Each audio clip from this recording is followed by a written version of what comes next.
Assalamualaikum warahmatullahi wabarakatuh. Perkenalkan, saya Nini Yusli dari kelas 1C TKI jurusan Teknik Kimia. Pada video ini saya mengerjakan tugas fisika terapan dengan materi tentang pengukuran. Pengukuran berarti kegiatan menentukan nilai suatu besaran dengan alat ukur atau metode tertentu, di mana ini dilakukan untuk mengukur panjang, massa, waktu, suhu, tekanan, arus listrik, dan lain-lain. Pengukuran ketidakpastian tunggal dan pengukuran ketidakpastian ganda, di mana pengukuran ketidakpastian ganda adalah dua besaran fisika yang saling berhubungan, namun tidak bisa ditentukan secara bersamaan dengan kepastian penuh. Sedangkan pengukuran ketidakpastian tunggal dilakukan hanya sekali, baik itu tanpa skala Nenius maupun pengukuran menggunakan mistar, jangka sorong, ataupun mikrometer sekro. Adapun penulisan hasil pengukuran sebagai berikut: X sama dengan hasil pengamatan, X naught sama dengan pendekatan terhadap nilai benar, delta X sama dengan nilai ketidakpastian.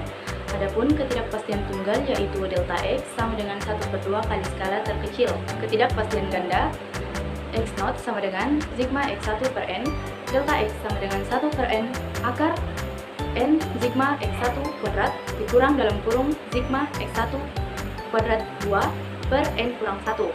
Langsung saja, ini adalah contoh soal pengukuran ketidakpastian tunggal. Dan mengukur panjang benda dengan jangka sorong di mana skala terkecilnya 0,4 mm jika hasil pengamatannya adalah 32,4 mm.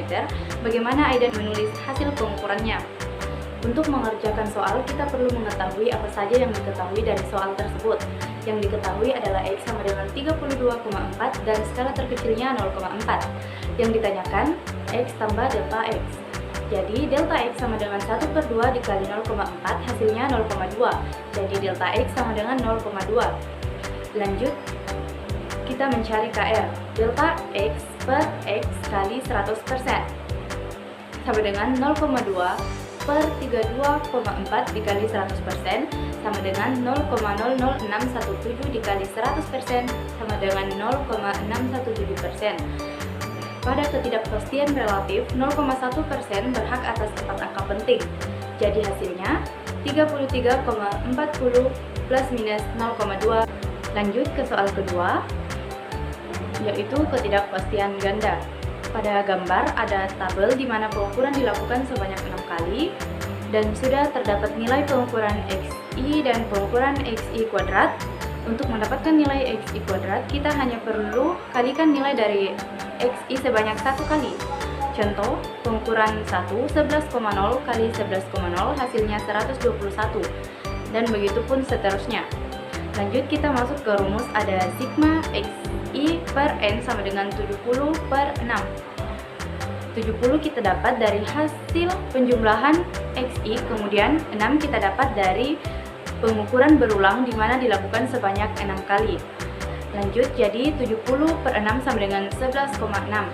Lanjut ke rumus kedua, 1 per N akar N sigma XI kuadrat dikurang dalam kurung sigma XI kuadrat 2 per N dikurang 1 sama dengan, kita masukkan nilainya, 1 per 6 akar 6 dikali 818,66 dikurang 70 kuadrat 2 per 6 dikurang 1 sama dengan 1 per 6 akar 4911,96 dikurang 4900 per 5 sama dengan 1 per 6 akar 11,96 per 5.